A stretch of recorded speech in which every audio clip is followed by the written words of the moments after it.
the one, the only Benzion.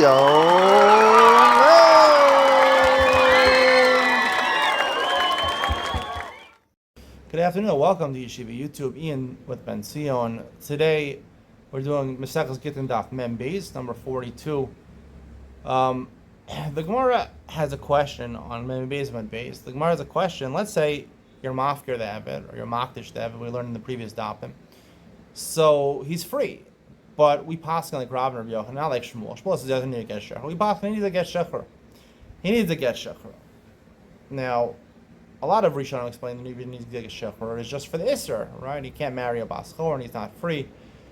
He's still an Eved on paper, technically. That's why he needs to get shechur for the Isser. But I explained that it's not what I believe. I believe the reason get shechur is because the way that you convey ownership over property, real estate, is through a deed, through a paper, a shtar, and he has to get that shtar in order for the owner to relinquish his reshus, his reshuso. An Eved is reshuso, he's in the domain of the adon. Now, I've said previously that I don't believe on real estate you can have a shalo, right? You can't have shalo on real estate because shalo, kol ma shezachas yadam harehu shalo. It has to be something you can take in your hand. If you can't take it in your hand, there's no shalo. But there is obvious from the Gemara when it talks about karkos that there is a concept of shalom, even though I really basically said that I don't believe that to be totally true, but there is a concept of shalom, and I think it really plays out in the Gemara over here, where the Gemara has a question: if he's mokav get shechror, could he eat truma? That's a question, right? Is he called kinyan kaspo? And the second question the Gemara has, if he's mokav get shechror and a shor gores him and kills him, does the Adon get the knas of 30 shkolim you get for Eved Kaini? Is he called Adon or not called Adon? The Gemara's Maskan seems to be he's not Adon, not Kin Kaspo. So based on this, I'd like to explain that there is no really shalo. You can't own an Eved because Eved hukush karkos. It's like karkos, like real estate. But the concept there's a kinyan kesef. When you buy an Eved, you acquire not shalo, but it's called a shibud. When the Torah calls it a shibud, I have the right to force my Eved to do work for me. That's not the bershuso. That's not the value of the Eved. The value of the Eved is how much I could sell him for, right? If he earns money, his wages belong to me. But my ability to force him, that I have the monetary right to force him to do work whenever I want, to tell him to do work for me, to clean my house, to go plow my field, to do whatever he wants for me, that's a shibud, right? You can't own shalo, but you have a shibud on him. And when you're mafkir avdo, that's what you're relinquishing. You're relinquishing the shibud.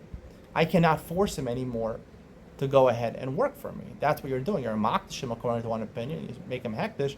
You're relinquishing your ownership in terms of forcing him to do something. We find this also when it comes to a husband and wife, right?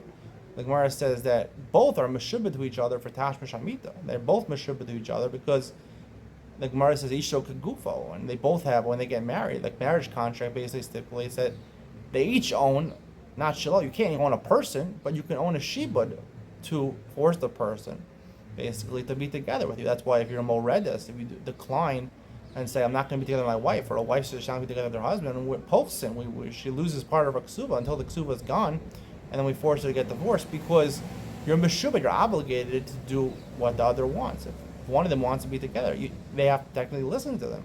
That's part of shibud, having control over somebody, physical control over their body.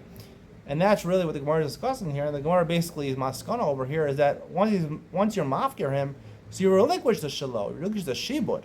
So in the whole thing of adon or kinyan kaspo, right? Kesef, right, obviously has no relevance when it comes to, right, I mentioned the shtar, a deed is representative of real estate. Kesef really is from a taltalin, really.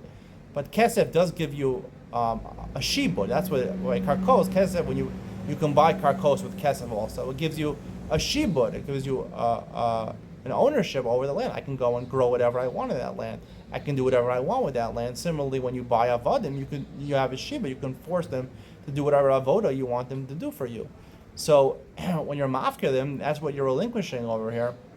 So the Gemara is saying once you're mafkir them, so you're not called the adon anymore, and therefore, I think the maskana is that he wouldn't, right? If someone, a shor would gore the Eved and kill him at that point, he would not be entitled to knas because he's not called the Adon, he's not called the master anymore.